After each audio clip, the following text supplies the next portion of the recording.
This is Winchester Academy.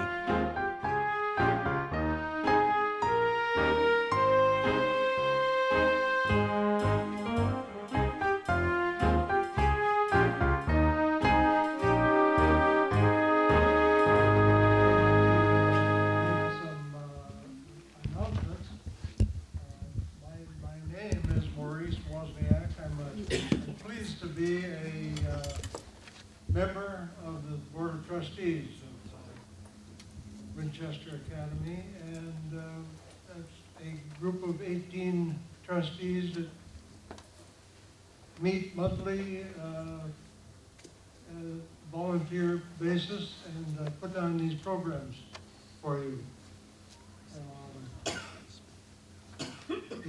First, please turn off all cell phones, please, or any other electronic devices, and I think hold your questions to the end of the program. And I want to make sure that we thank Georgia Calvo for serving the coffee and the cookies for us tonight. A few other things. Well, Elvira's not here, but I don't think she is. But Georgia is making coffee and serving the cookies. Libraries, first Thursday film series. We meet in the library, but we're not really associated with them. Continues this Thursday, March 3rd, 1:30 p.m. and Dr. Jack Rhodes will provide introductory commentary on the classic film, 1,000 Clowns. Always an enjoyable event, and we like to go to that. The library exhibit room has a new show celebrating student art. Art created by local elementary, middle, and high school students will be on display, and that'll be through April 9th. The exhibit is free and open during regular library hours in the exhibit room. Our next program, Winchester, is in 1 week, Monday, March 7th, and 6:30 as usual. David Bailey will present Memory and the Aging Brain. So we don't want you to forget to come to that.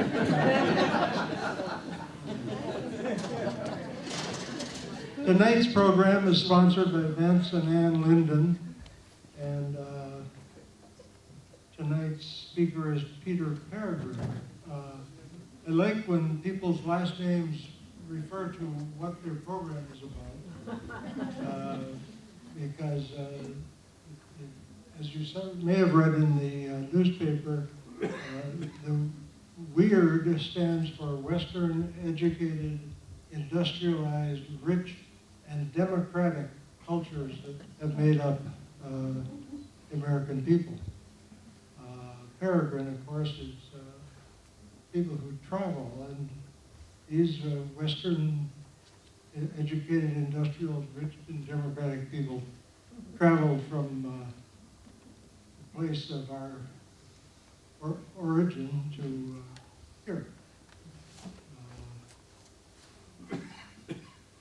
Peter is an anthropologist and archaeologist at Lawrence University.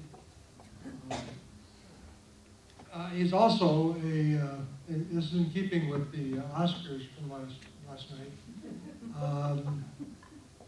He starred as John Muir's father in a public TV movie called John Muir in the New World.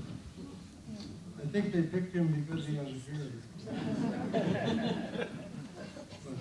But anyway, it should be a fascinating program, and Peter, your turn. All right.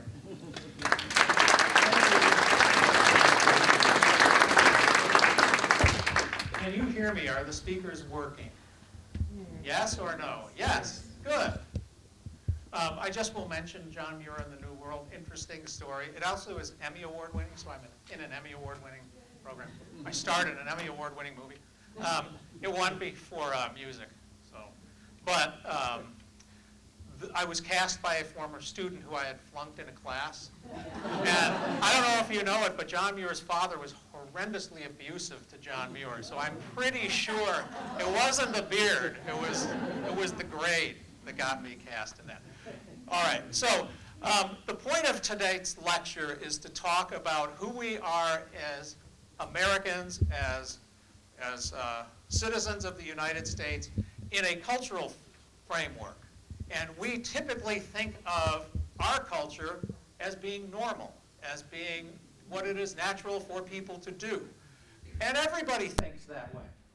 That's actually quite normal and natural to think the way you do things is the normal, natural way to do things. And I want to challenge that idea with this provocative idea that Americans are weird. And weird is an acronym that was already suggested or mentioned, which is that Americans are Western. I have European, it can be educated also. So it's an open acronym. Industrialized, rich, democracy. Those features, I'm not going to talk so much about the Western European as some other things, but being industrialized, being rich, and being a democracy makes us very different from other cultures in the world, but no less understandable. And so that's sort of the context that I want us to think of. Let's move outside of our comfort zone and say, okay, we are weird. How are we weird? Well, let's begin. We are very weird in the way that we marry. I'll talk about that as the first point.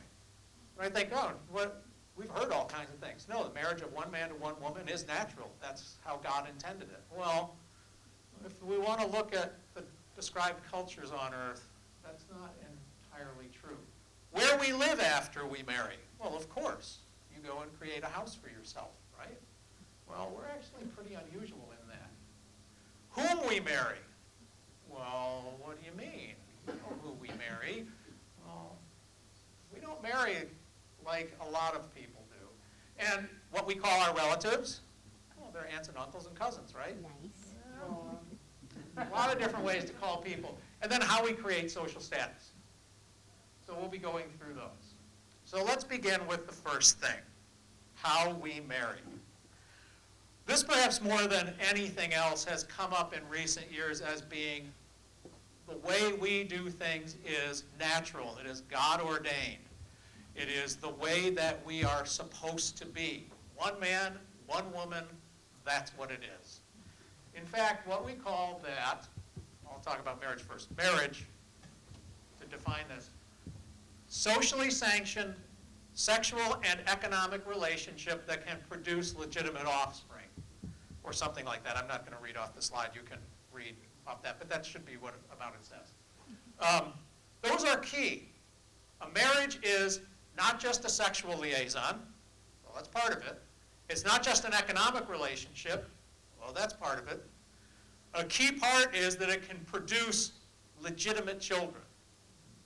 We don't take that as being a big deal now, but even 15, 20 years ago, an illegitimate child was kind of a bad thing to be. And, you know, if you go back and read Dickens or Shakespeare, you were an outcast. You were somebody who was not part of society because you were not legitimate. So marriage is really important in being able to do that. That's the key thing, to produce legitimate children. All right. There are several forms of marriage. The most common in the world is called polygamy. In the United States, polygamy is illegal. There are two forms of polygamy. One is called polygyny. That's the one that we think of. That is one man with multiple wives. There's also this really interesting form called polyandry, which only exists, I believe, in 3 cases on Earth, where there's multiple husbands and one wife.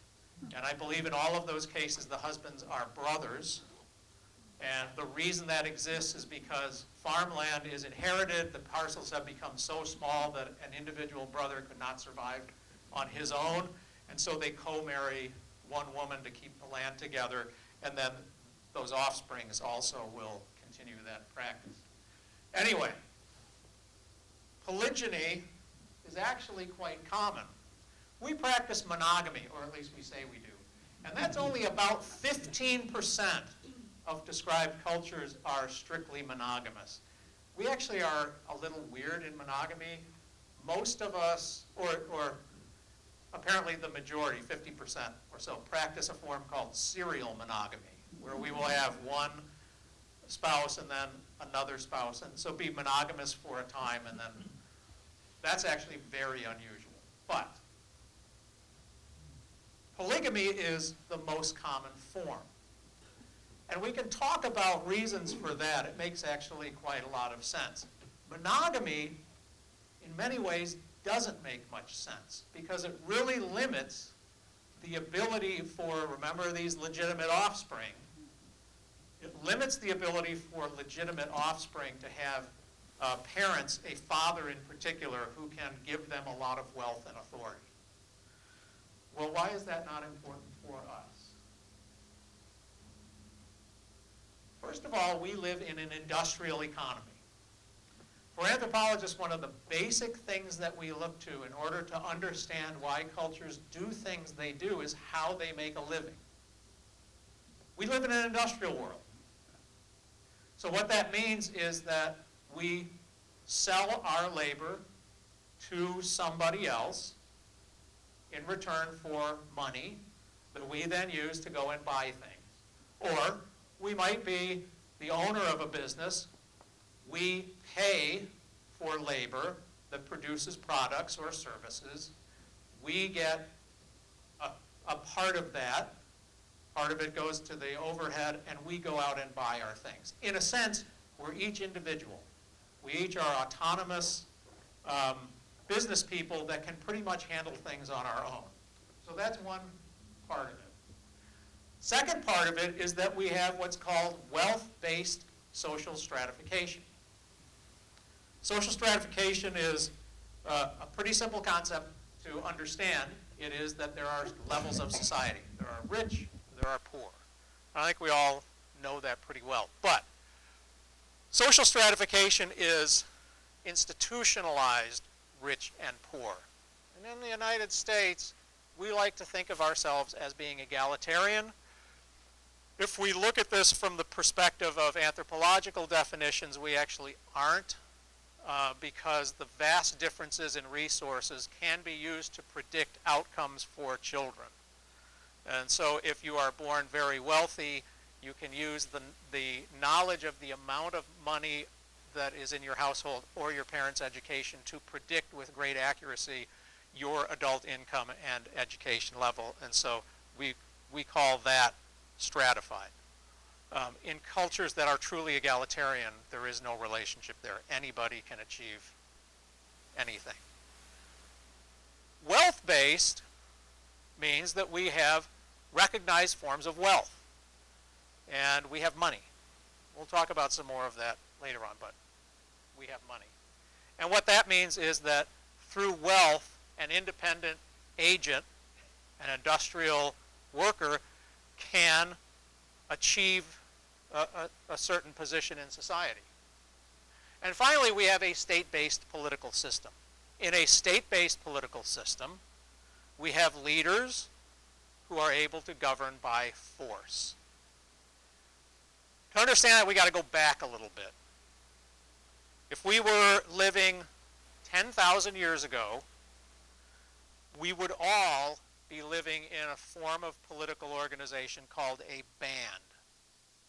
A band is a truly egalitarian political form. There are no formal leaders. It is called acephalous, or without a head.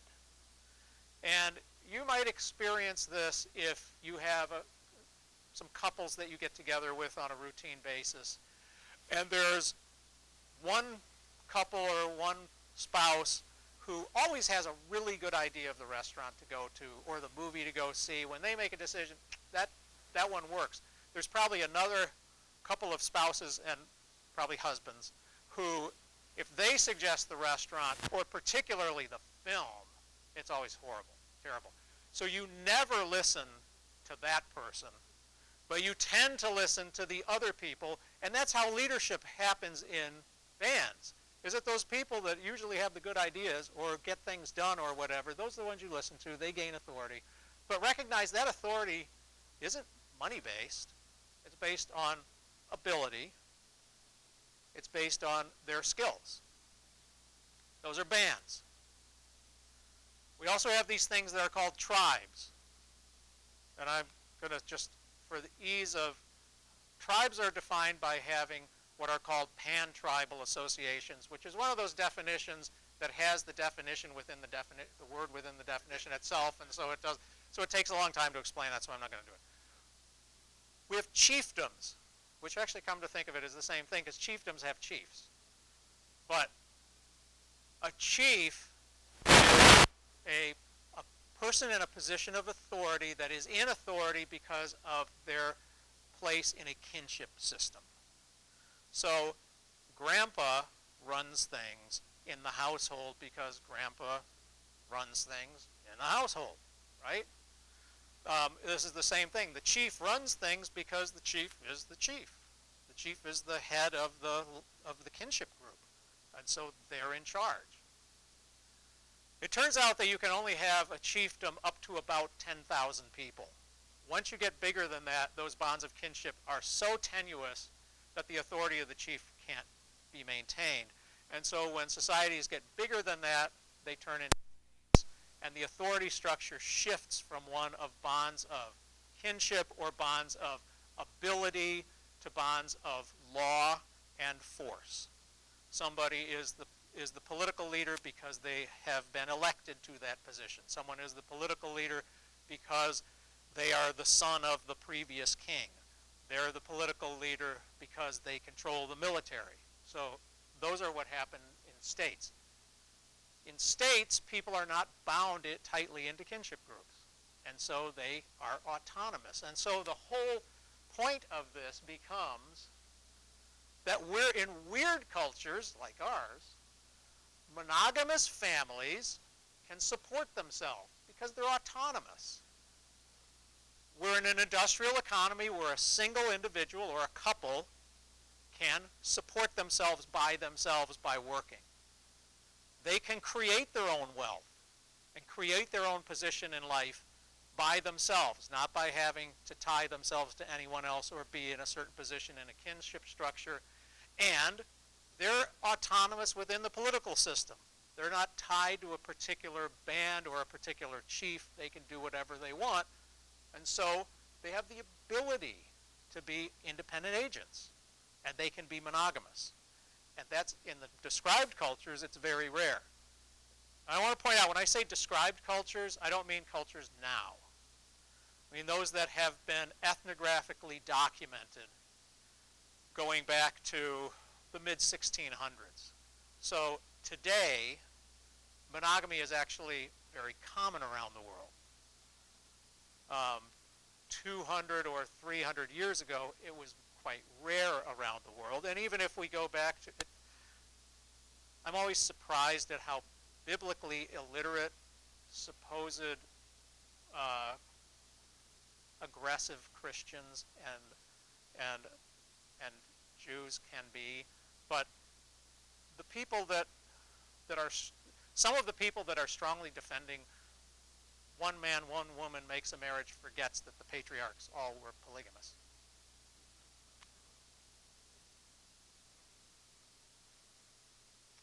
Okay, where we live after we marry. So here's another way that we're weird. We are what we call neolocal. When I ask my students, how many of you plan to live with your wife's parents when you get married, I get no hands raised. When I say, how many of you want to get your own apartment? Everybody raises their hands.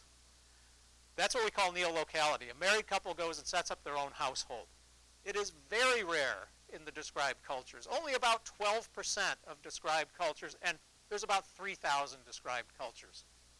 Described enough that we can talk about them with some ability to think about a variety of different things. Only about 12%. That always surprises my students because it seems so natural to us. Who would want to live with their parents? Well, it turns out that you don't just live with their parents. Out there in the world, there are lots of different ways to live. There is being patrilocal, that's the married couple going to reside with the husband's family.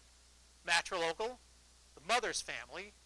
Virilocal, with the natal family of one or the other. Doesn't matter exactly which one. Viri, the natal family. Avunculocal, that means with one of the uncles. Ambilocal, this starts getting kind of cheating, but ambilocal means they get to choose. Family chooses whether husband's or wife's family. And then bilocal, which means they move back and forth over time. These are all known on multiple cases in the ethnographic record, and the most common is patrilocal, which is about 60% of known societies. The married couple goes and lives with the husband's family. So we have to ask ourselves, why are Americans neolocal? Okay. First of all, we have an industrial economy. And again, the key part of this is, in an industrial economy, you are an independent agent. You can go out and you can make a living for yourself. You don't need to rely on a kin group. You don't need to rely on your siblings. You don't have any of those ties. You can go out on your own and do your own thing. So you can set up your own household. Guess what? We have wealth-based social stratification, so we can create wealth and we can set up our own household. And if we want to move up in the levels of society, we don't need to rely on our brothers and sisters or on our parents or our other relatives. We don't need to rely on a patron of some kind. We can do it ourselves. And we have a state-based political system where, again, we're independent agents. And we aren't tied to a particular chief. We aren't tied to a particular family-owned set of land. We can go out and do what we want to, and therefore, we can be neolocal. And for us, that works really well. In weird cultures, autonomous families can support themselves. And so they can set up their own households. In other social forms, that's not possible. And one of the interesting things that we're seeing, some of you are probably experiencing this right now, is that as our economy becomes stronger or weaker, we see that ability to become an autonomous family changing, so that you do actually have pieces of the family living in natal households. Before Social Security, we had a very common practice of parents living with children. In the early 2000s and again in the mid-2000s, when the economy was so bad, we had a lot of children. A lot of my students who graduated would go and live with their families and have their spouses there. So that changes based on how well the autonomous family can survive. We'll keep going. Whom we marry. Okay. Question of whom we marry is really, I'm talking about something that in anthropology we call the incest taboo. And we do not typically, this is true in 32 states, but it's also not even that common in those. We do not typically allow people to marry first cousins. That's typically not allowed. Where it is allowed, it's kind of looked down upon. So let's talk about first cousins. Here is a kinship chart. I love kinship charts. What we're seeing here is, some of you probably know about this from doing genealogies, but a triangle here is a man, a circle is a woman. An equal sign is a marriage, and then you can follow the ties down to see grandparents, parents' generation, and children's generation. So if we look from the perspective of ego, we'll see something that you understand absolutely perfectly, which is your father's brother's children are your cousins. Your father's sister's children are your cousins. Those are your cousins. Your mother's brother's children, mother's sister's children, those are cousins. Typically not supposed to marry those people. Well, in 32 states, you're not. That's true. That prohibition is only true in about 22% of described cultures. And in fact, in about an equal number of described cultures, it is prescribed that you must marry a first cousin. Not that it's prohibited, but that you must. Now, that doesn't happen all the time, but it's the preferred form. Obviously, if there are no first cousins, you can marry someone else. But it's the preferred form. Okay. We go on again. Why? Why prohibit cousin marriage?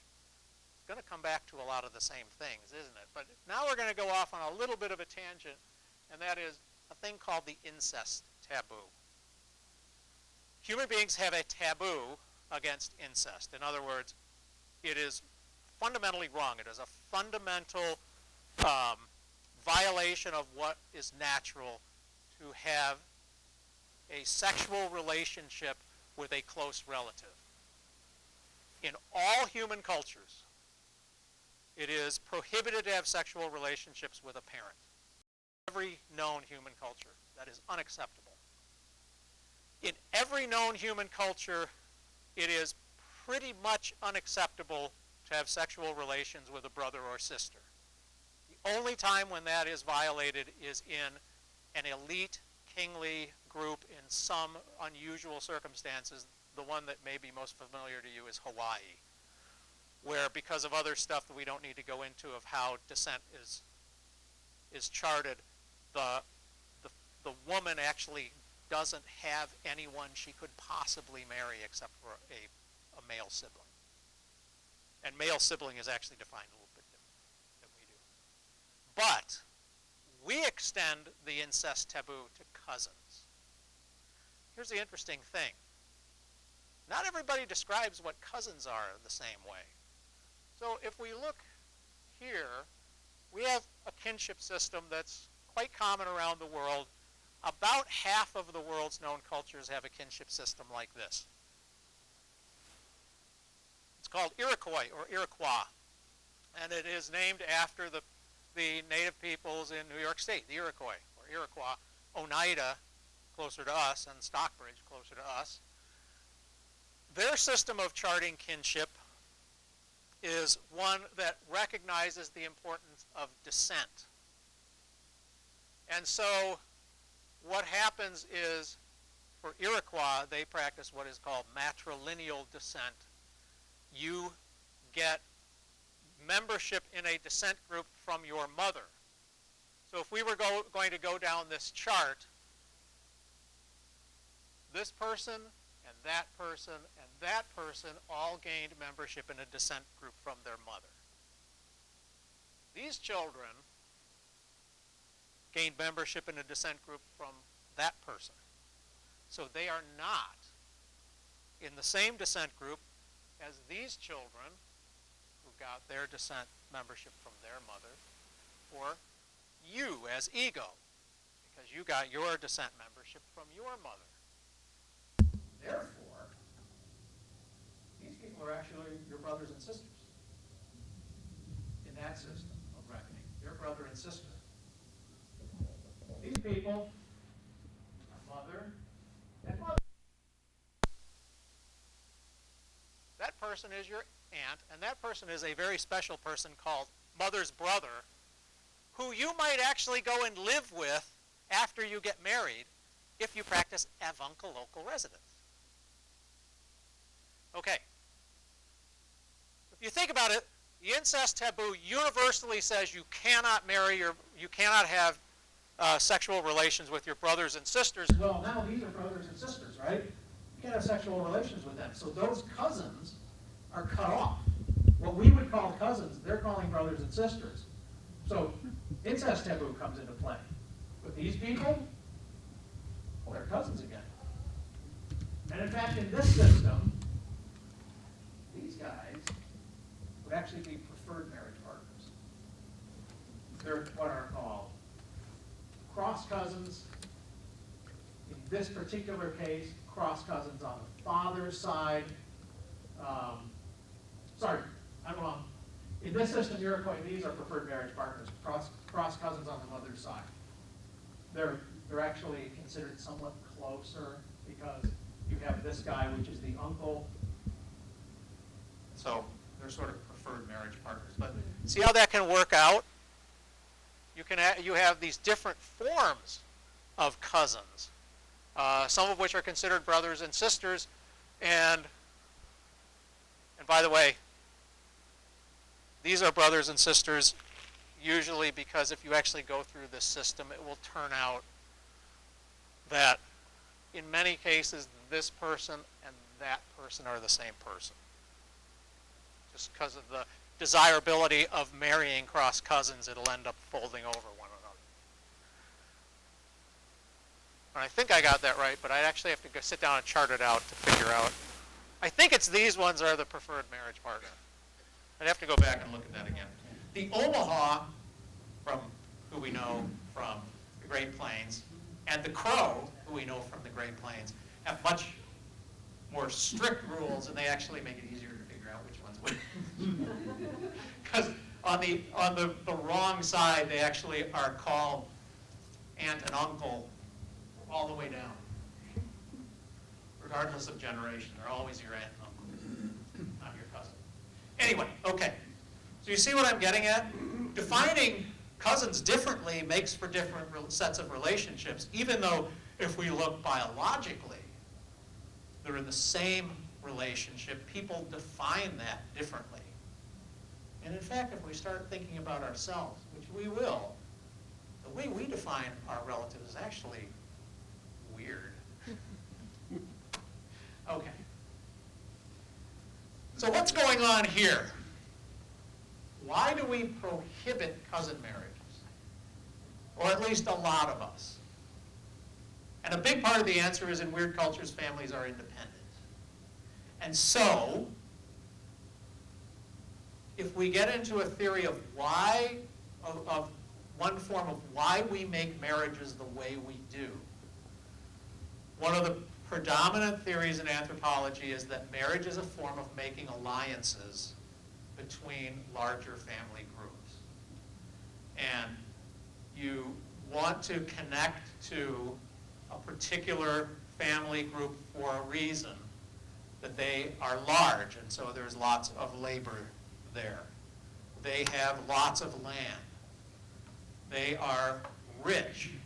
And if we start getting into our culture, yeah, they have good connections. They are pillars of the community. They have been friends of ours for generations. There's all kinds of reasons to marry into another family. Ours tend not to be ones that focus on these descent-based relationships, but really are thinking about these same kinds of things of being independent actors. Where can I make the best connection? And it's probably not with somebody already in your own family.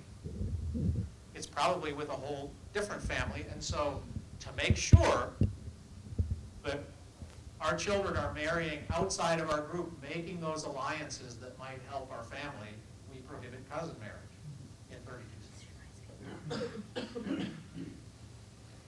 Okay. Continuing on here, what time is it, 7? Yes. Yeah. Okay. So I can speak for another half hour about? Sure. Okay. Okay.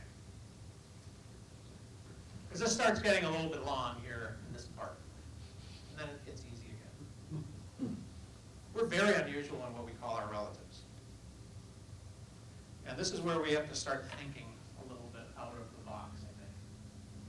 We practice what's known as Eskimo or Inuit kinship. That seems strange, doesn't it? That our kinship system is exactly the same. It was actually called after these hunting and gathering people of the polar north. But that's the system that we practice. Only about 8% of described cultures have Eskimo kinship. That's what we have. Okay, this is Eskimo kinship. Eskimo kinship is unusual compared to others in two forms. One, that it is not based on descent. We looked at that Iroquoian kinship system, and membership in a descent group is inherited from mother to mother to mother to mother. There's some remnants of that in Judaism, where being a part of the Jewish group is inherited from mother to mother to mother. There's parts of this left in the way that last names are passed on in Western Europe, where you get the last name of the father. So father to father to father. That would be patrilineal, but they're weak. They're from a distant past. And it's changed tremendously. We've broken apart those bonds of descent. They matter very little to us anymore. And so we have what is called kindreds. Instead of descent groups, instead of clans, like in Scotland, or gens, like among ancient Germanic groups, we have what are called kindreds. Kindred is a remarkably flexible group. This is a kindred. Contains all kinds of people. But the interesting thing about kindreds is that it allows all kinds of fictive kins to join in. So many of you probably have a very close friend, let's say from college, or a neighbor who you've lived next to for many years, who your children call Uncle Bob or Aunt Sarah. You've created a fictive kinship relationship. You put them in here. Aunt. Now those kids are not really going to be cousins, but they're kind of fictive cousins, right? They're different than other just neighbor kids. They have a closer affinity to you. In kindreds, you have that ability to bring people from the outside in. You also have the ability to say, my brother is a jerk, I hate him, and I never want to see him again, and these people are cut out of the family group. In a descent system, that doesn't happen. You can't do that unless the person dies. In a kindred, it's very easy to just exclude people. It's very easy to bring other people in. Now, if we think about this in the way that we've been talking about, this is present in societies like Eskimo or Inuit, because their way of life is one in which there needs to be great flexibility. Inuit are independent, autonomous agents. For the bulk of the year, they are off on their own with their little family, husband, wife, actually they're polygynous, so maybe a couple of wives, children. They're off hunting, fishing, trying to survive. If they're in trouble and they run into somebody else, it's real easy to bring them in because say, oh, well, that's my brother's neighbor from the summer settlement, so yeah, come on in and join our group. You bring them in as a kin. If you want to get married, you don't have that much chance to find other people, and so you really want to make alliances with other groups. And the same thing happens. Oh, wait a minute. You're married to her, and that's actually my aunt on the other side. So we're kind of relatives. So come on in. Be with us. But you don't really rely on those people. You just sort of come and go. If you think about it, that's kind of what we do, right?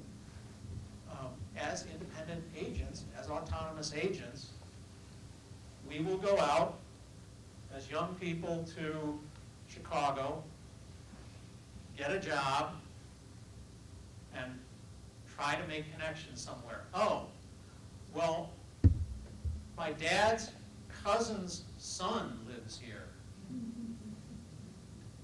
Let's go see him. And we get brought in.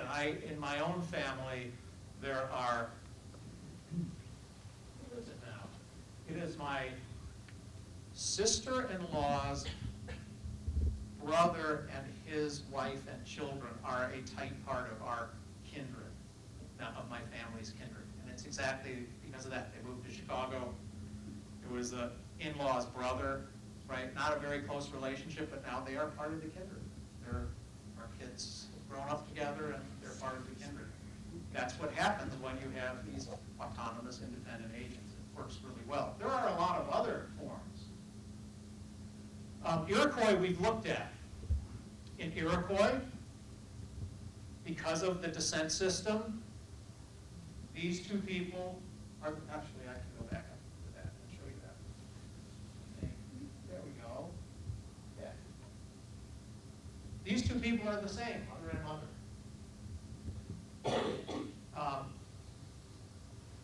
That's mother's brother, father's sister, father, father. Aunt, but notice they're different from what we would call aunt, and that has to do with the descent system. So a whole different way of looking at how you organize people. If we go down here and look at Omaha Crow, similar versions. But let's talk about Hawaiian. When the Hawaiian Islands were first visited by Christian missionaries, one of the great phrases that comes out of that is that they are so promiscuous that they don't know who their parents are. They're so promiscuous they don't even know who their parents are. That's because the Hawaiian system is what is known as generational. Everybody in your generation is a brother and sister. Everybody in your parents' generation is mother and father. Everybody in your grandparents' generation is grandmother and grandfather. They don't prohibit brother-sister marriage, in part because it's a long story, but they really don't marry in. They will marry people that they consider brother and sister, but they aren't really formally brothers and sisters. It's kind of a weird system, but that's called generational. If you think about it, that makes as much sense as what we do, kind of. Why are these people? These people are not in the same relationship to us as these people are. And the Sudanese system takes that into account. The Sudanese system is what is called a descriptive system. It's from Sudan. Everybody on this chart has their own term in that system. You distinguish this cousin and that cousin from that cousin and that cousin and from the cousins on the other side. This is mother's sister's husband, mother's brother's husband, mother's brother's male child, mother's brother's female child. So everybody has, that actually, if you think about it, is the most logical system. It defines everybody very specifically. But we actually lump all those people in a very interesting way. And what it does is to create a large bunch of similarly named people. It separates out the nuclear family, because for us that's the key thing. But then creates a whole bunch of similarly named people so that we as autonomous agents going out interacting can find people that we're related to tie in with when we need to. Follow that? So, why do Americans practice Eskimo kinship? Okay, as I've said, Eskimo kinship is really common in foraging societies. And in a sense, we're like a foraging society. We're like hunters and gatherers now. We go out and hunt for a job, and when we get it, that's our meat. That's what pays for us to live. And Eskimo kinship allows the kind of flexibility that we need to do that. We don't have very prescriptive inheritance. Now, when I say that, we have very formal laws, and we might think our inheritance is very prescriptive. But in fact, comparatively, it's pretty lax. You can, if you write a will, give your inheritance to anybody you want to, or to an organization that you want to. I don't have the statistics on this, but in many other societies, you are much more constrained than that. If any of you have read Pride and Prejudice, you'll know that inheritance plays a major role in that because of an entailment. And they're going to lose their house. if they don't marry, if what's her name doesn't marry that boring reverend.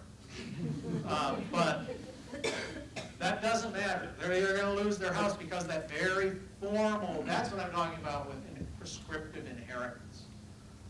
The system that I told you where you have polyandry, where you have multiple brothers marrying a single wife, you would think a much more logical thing to do would be to have the inheritance go to the eldest brother, which is a very common system, eldest male.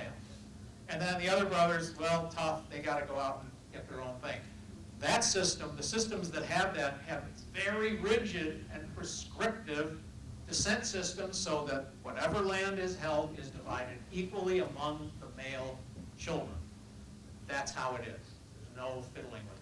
So if you think about it, ours actually is not really prescriptive. We can give our money to whoever we want to. We just have to do it through legal routes, which makes it seem prescriptive, but it really isn't. We can do pretty much whatever we want to. And among foraging societies, and unfortunately this is true for many Americans too, there really isn't anything to inherit. There isn't much material wealth. Inuit or Eskimo kinship provides flexibility on autonomy. And that's what we want. Because remember, in weird cultures, families are self-sufficient. We forage and fend for ourselves, just like Eskimos do.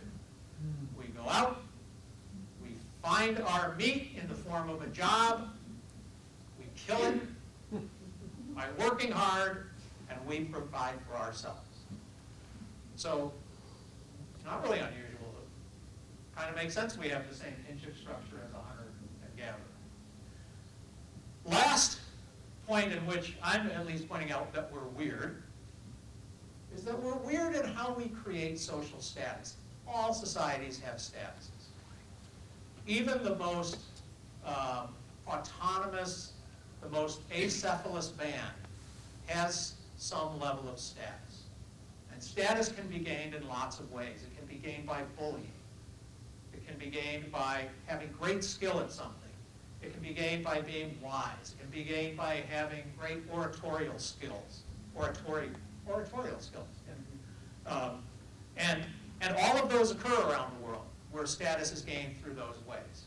We're a little unusual in that status for us, there we go, is based on wealth accumulation. That's very unusual. Now, in part, this is a little bit unfair because of the described cultures, a large number, like half, are actually foraging or very simple horticulturalists where there isn't a lot of material wealth. And the material wealth that exists is pretty much the same for everybody. We have wealth that one can accumulate. We can accumulate it in lots of different ways. We can accumulate it in real form through tangible things like real estate or capital infrastructure, factories, buildings. Or we can accumulate it in terms of wealth objects. In our case, we have money, which is defined as being fungible. It can be used anywhere, and it has the same amount of value anywhere. So it is transferable in both its area and in its value across a large area. But we have other wealth items, paintings, houses, and things like that we can build up and create wealth. A lot of societies actually prohibit that. One of the more interesting examples that you may have seen is a group of people that now we call the Juvansi. They are, as a language family, called Hmong. They have a click in their language, Hmong. Exclamation point, K-U-N-G. They had very strict leveling mechanisms, as they're called. If somebody was holding something back, the whole group would get on them and say, "You aren't sharing with us. You're being stingy," and then they would end up sharing. As a monetary economy came into that group, and they went from being the most peaceful people on earth to the most heavily militarized people on earth because they were hired by the Southwest African Southwest African People's Army out of South Africa because of their great abilities as trackers. So they all got hired as military people. So basically all young men were in the military. So they went from being the most peaceful people on earth to the most militarized in about 3 years. As money started coming in, because all these young men had gone off to the military, families that had multiple young men were getting more money than other families, and guess what happened? The sharing stopped. Communities that at one time were circular compounds of huts where the doors faced one another so everyone knew what everyone else was doing, turned into linear compounds where the doors all faced out. And all the leveling mechanisms broke apart and stratification started to be formed by wealth. Now, people weren't happy with that, and those that were wealthy got ostracized. But it's very interesting what a monetary economy can do to people. So I've already said this. So class stratification are sanctioned differences. They're allowed. They're accepted differences in access to resources and authority that are based on something. Mostly around the world, it's based on birth. You were born into a noble class. You are a lord or an earl. You are born into the ruling lineage of your chiefdom. For us, it's based on wealth. And like I said, that's very unusual. Only about 6% of known society. Well, how does that make sense? Well, in a sense, it's like those combs. But we've been doing this being autonomous hunters and gatherers, foragers for money for so long that what in the Kong or Zhuangzi society is right now not acceptable to hoard wealth. It has become acceptable, and it has become the basis of defining those who are of a higher type, a higher status, than those that are of a lower status. I think that we're coming sort of full circle out of that right now, which is interesting for our culture. And I think it's becoming less acceptable to be really fantastically wealthy, and there's some questioning whether the really great differences in access to resources is acceptable or not. So maybe some of this will start changing. Maybe we'll go back to more interesting relationships about families. But when we look at this, why do we have this? Well, one of the things, we have these tangible forms of wealth. Houses, in money. If you're an Inuit, Eskimo person, what do you have? You have a sled, you have a couple of spears, you have a kayak. Those are all good forms of wealth, but pretty much anybody can have those. Basically, if you want to live, you are going to have those, or have a father or somebody who has those. So there really isn't these tangible forms of wealth that you can get access to. If you're a farmer, you have land. That's a tangible form of wealth. But again, sort of everybody has land. When you get into an industrial society like ours, wealth can be created in vast amounts. And there's great differences in the tangible forms of wealth that can be acquired and kept. There's a lot you can do with wealth. You can gather a lot of wealth and give it all away.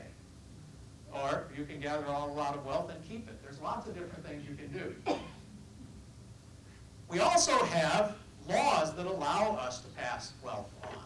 When we talk about prescriptive forms, and that we're less prescriptive, but we actually have rules that allow us to pass things on. There are lots of other cases where you cannot pass things on. It goes to the chief. It goes to the kin group. It doesn't go to you. It goes to your kinship group. It goes to your chief. And we have a very nice jurisdictional hierarchy that allows us to maintain wealth. You can't just steal. You can't a banker can't take your money and just steal it, because there's laws against that. A neighbor next door can't just walk into your house, grab your car keys, and drive off with your car, because we have laws about that. We have all kinds of contract laws that allow us to make deals to acquire wealth and transfer wealth, and that's really important. We have this formal jurisdictional hierarchy that allows us to maintain tangible wealth and give it to others. And not all people have that. So, why do we have wealth stratification? Well, it's because in weird cultures, as I've been saying, families are independent. They're autonomous. They can support themselves. So they don't need to share wealth. So it can be acquired and kept, and we can create these status differences. 7 what? Ooh, I better stop. So here's some lessons. Pretty quick. I won't talk so much. Americans are weird because we're weird. Because we are Western, educated, industrialized, rich democracies. Those things are what make us weird, right? It's all those things that allow us to have families that can be autonomous, self-sufficient, and collect wealth for themselves. And if we didn't have those things, we couldn't be weird. All right. I'm going to go through this very quickly because I think it's better to have time for questions. But let me just say this. There are no natural cultural behaviors out there anywhere. We always, and rightly, think that the way we do things is normal and natural and the way other people do things is strange. If we didn't do that, we could never maintain a culture, because we would never be able to maintain norms and standards of behavior and belief that allows us to sustain ourselves. So it's not that it's bad that we see the way we do things as right. We often talk about, oh, ethnocentrism is so horrible, we should never do that. We can't not do it. It is something that helps us to exist. However, it's very useful to recognize that, yeah, we're all being ethnocentric. And our conceptions of natural are our conceptions of natural. And there is no natural, normal cultural behavior. All cultures are adaptations to particular social and economic and political and historical contexts. Okay. And finally, and this is what anthropology is all about, if we can understand that context, we can understand even the most bizarre behaviors, or what we see as bizarre. And just saying this, like ours, if we were coming in from, if I was a Juansi person coming in here and looking at you, I would say, boy, are you people messed up. You are the weirdest people I have ever seen. And in fact, that's right. But understanding that helps us to understand the most unusual, bizarre behaviors are understandable in their own right. And quite frankly, when we look at the sorts of changes that are happening in our world, we can understand them as changes to those contexts. Changes in the way that our social world, our economic world, our political world is changing, makes changes in what we see natural occur, just as what happens. And so I think instead of fighting those, or instead of getting irritated about those, a good way to approach that is to ask, what does this mean about where we are in the world, how our world is changing? Does this make sense given where we are? Anyway, that, I believe, is it. So thank you.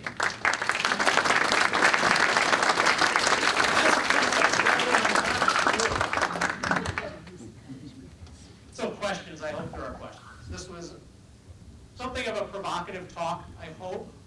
Is there a quiz? No, there's no question.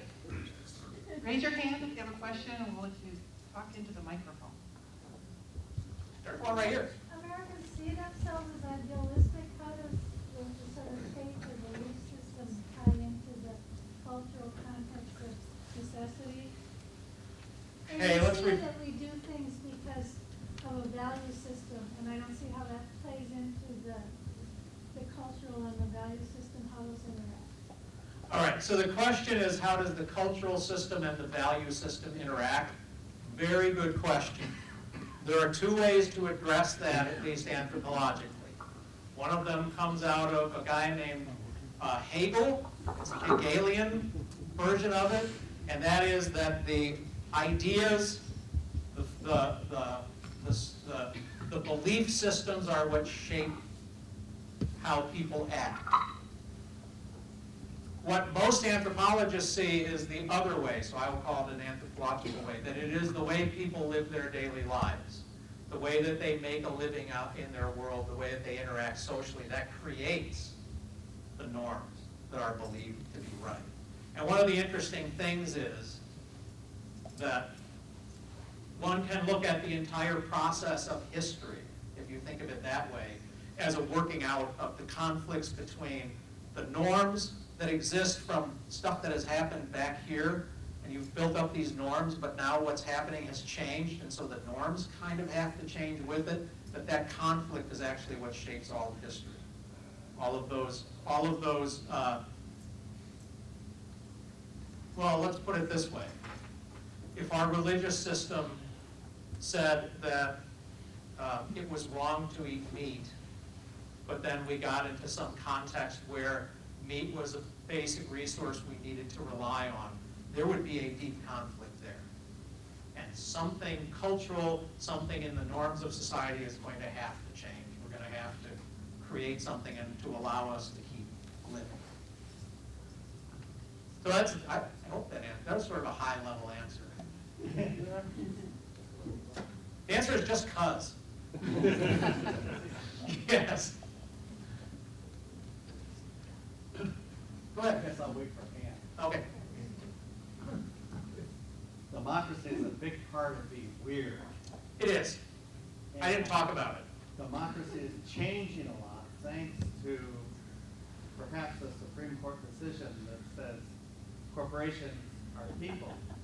Now, Isn't that interesting? with that But isn't change, that interesting?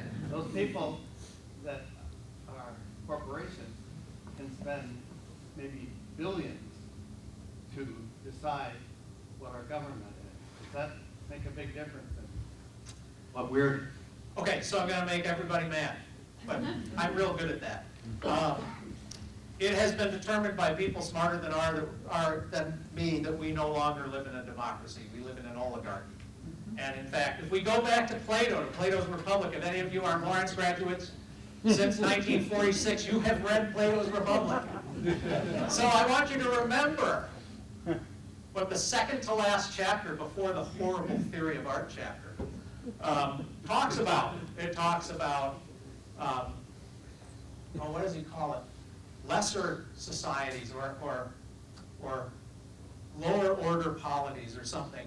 And what he says is that the second to his republic, the second best polity is a democracy. But the problem with the democracy is that the rich always take over and it declines into an oligarchy. And then once it's been there for a while, the rich start fighting one another and someone emerges as a tyrant and it turns into a tyranny. And so that's the next thing we get. Plato figured it out 2,300 years ago, so, you know. But yeah, that is the thing. If money is the power, then we are in an oligarchy. It's not the individual vote that counts, it's the vote weighted by the amount of wealth behind. Yes? So how would you fit a scholar like Jared Diamond's work into what you're describing here? In terms of what? Well, in terms of inequalities of wealth and material possessions as being, I think a lot of critics would say in Jared Diamond as being too deterministic, whereas what you're suggesting is that culture and other more immediate needs have a large role to play in how societies develop. Yeah. I'm probably not the right one to comment on Diamond because he's wrong. And he's actually a wonderful geographer, but he's not a particularly good anthropologist. And so if you're talking about are you talking about collapse or are you talking about... Guns, germs, and steel. Oh, a jump down shirt? Collapse is a little significantly different, I would say, than his first work. Guns, Germs, and Steel is really a much simpler version of this, which is called geographic determinism model. And what I'm saying is actually geography can be important, but what's much more important is the way that you make a living out of that particular geography. Is whether you are a hunter and gatherer or an agriculturalist or an art form, an industrial worker. That's what, and it can be in the same location or because of different locations you're doing different things. So geography matters, but less than, for me, much less than Diamond is a geographic determinist. I'm what you would call an infrastructural determinist, if you want to talk about that. He's talking about the road, I'm talking about the wheels and how they work on the road. Yeah. As the world becomes more industrialized, is it becoming more like American culture? Absolutely, absolutely. One of the both wonderful and strange things about the world is that if we go out and look, we will find out that neolocal residence is becoming more and more and more common around the world. Wealth stratification becoming more and more common around the world. Monogamy becoming more and more common. Choice of marriage partners is transforming where places, for example, where I have worked many times in the Middle East, it used to be it was a pure economic relationship of the people I worked with or lived with. I didn't work with them, I was doing archaeology, were Bedouin.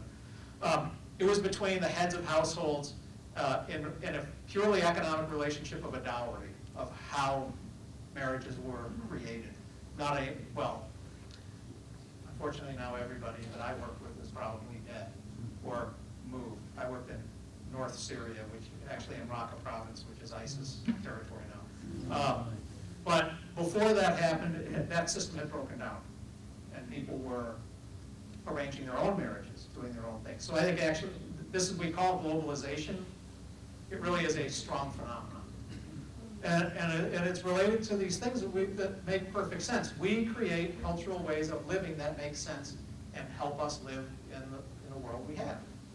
And if you are an industrial labor worker, what works for you as in a household, in a marriage, in a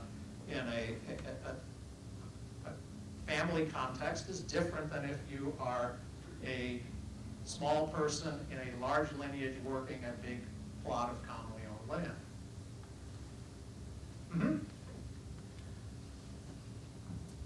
And by the way, that's why I say these are in described cultures. If we looked around the world today, the numbers, the percentages would be very different. Absolutely different. Most of the world looks a lot more like us now. You say it's well. What about the media, like movies, TV, magazines? Yeah. Girls from Iran want those white wedding dresses. They want those big weddings. Yeah. You That's don't all. want those tribal weddings anymore. That's all part of globalization. It really is. And I have to say, it's like classic teenage stuff. About 1990, one of the first times I was in North Syria, some of the young men who were working with me said, "What? What's going on?" "We have dirty books." "Hey, okay, what do you got?" And they had books that looked just like, the kind of pornography that's in that top shelf on the back. But they were pictures of women's faces unveiled. And a whole page after page of women in makeup, their faces unveiled. I said, "Oh yeah, that's a pretty good pornography." But yeah, absolutely. And I'm sure they got the internet over there now, and they. Oh yeah.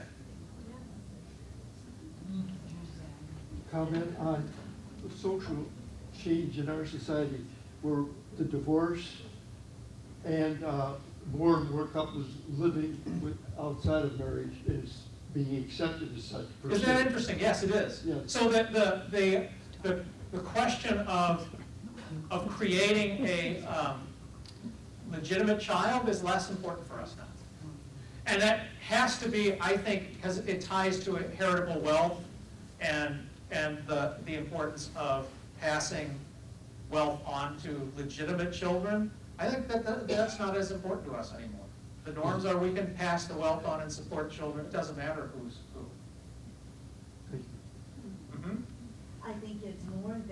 doesn't matter, it's turned the other way. So if I would describe you as an illegitimate child, it would say more about me than you. It would. Interesting. And I thought you were going to say turned around in terms of the family, because with both partners, so I'm talking about, if you look at the picture, that was a picture from this picture. It's like the classic this is 1963, classic American family, before everything exploded with those hippies and all that stuff, when everything was still the way it should have been. But my Aunt Marilyn didn't work. My grandmother never worked. This was a family. These guys were a family. He worked, she took care of the kids. That's just the way it was. So you created that marriage and that nuclear family. Now young women can support themselves. So is a marriage actually necessary as an economic union to take care of children? And maybe marriage as a whole is going to disappear, because that's not, you can be not just an autonomous family, you can be an autonomous person and have children. Mm-hmm. You're getting the whole point. You're learning something. That's good. Your students never do that. This is not. Crystal Lake, Michigan. Right across the lake go across the lake from Manitowoc. You'll hit it. Most beautiful place on earth. It's more beautiful than Door County. More sand.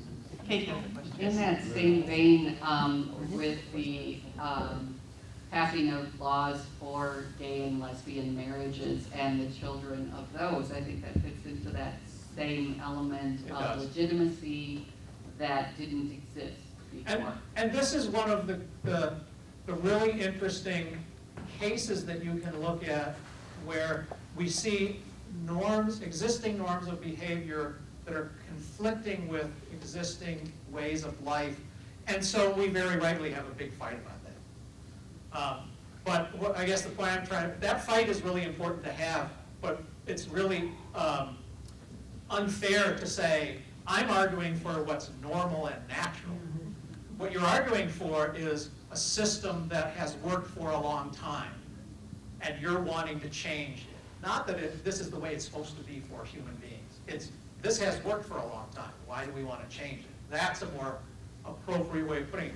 I just want to point out, one of the most interesting societies that I know of is a North African society whose name I was trying to think of all day, and I didn't have time to go look it up, but they have homosexual marriage between men. And just think about how complicated this is. It is a sexual and economic relationship that produces legitimate children. Where did the children come from? Well, in fact, those men that are married have female, not spouses, they're whatever, that they also have a sexual and economic relationship with, who produce the children, but the children are the children of the male married couple. There's lots of ways to do this, and it works for people. Right, and it seems to be working in society today, whether they're homosexual or lesbian, having children that are adopted or artificially inseminated, et cetera, et cetera. And again, so children are coming into here's another very interesting thing. It is a perfect, I think we're actually over this argument, but during the argument, I think it was a perfectly legitimate thing to argue that the children of a gay marriage are going to be stigmatized and are not going to be able to have a normal life. I think that's actually a legitimate point to look at empirically. But again, this is the whole thing where we say, these are the norms that we have had and have worked. Do they still actually continue today? And so, are we going to let the norm define our behavior, or does our behavior, what we're doing, define our norms? And that's the conversation we should have. Should we prevent this because it hurts us? Or we've changed, should our expectations change? One more question. And shouldn't the conversation also be let's hear from some of the children of these marriages and find out Yeah. what life's been for them, Yeah, good, bad, or indifferent. absolutely. And would they want their kids in a situation like that, or Absolutely. what? Yeah, absolutely. We should be able to have, part of what bothers me is the idea that you shut down debate by saying, no, that's unnatural, that's not what God wanted. And then you just shut down all ability to ask questions like that, to have the discussion and find out what works best for us. And the situation at Southern Cal today, I don't know what that is, what's that? where there was a speaker, there was a conservative radio host who had been asked to the university to speak, to discuss freedom of speech. And then shortly before that was to happen, I thought I heard a couple of days or something, the president of the university said, no, we're not gonna do this because we should have had a couple of people, one representing each view. And so the talk show host went in anyway, and people were totally barring the doors. They said professors, Yeah, students, and so on. That's not good. And there was somebody who was on TV who said, I'm a regular citizen. I was trying to get in and hear this. You'd think that at a university, and he didn't say what I'm helping pay for, would at least let me in to hear a discussion, but obviously these people don't want to talk about I have freedom a of biased speech. opinion, I guess, but I really think universities should not be politicized. We should be able to talk about Right. difficult issues. We should make one another uncomfortable. We should have very hard, difficult, Right. knock-down, drag-out fights about things, and then get up the next morning and shake hands and say, oh, let's do that again. Right. But that doesn't seem to be the way things are. Okay, I gotta cut you off. Sorry. Let's give them a nice round of applause.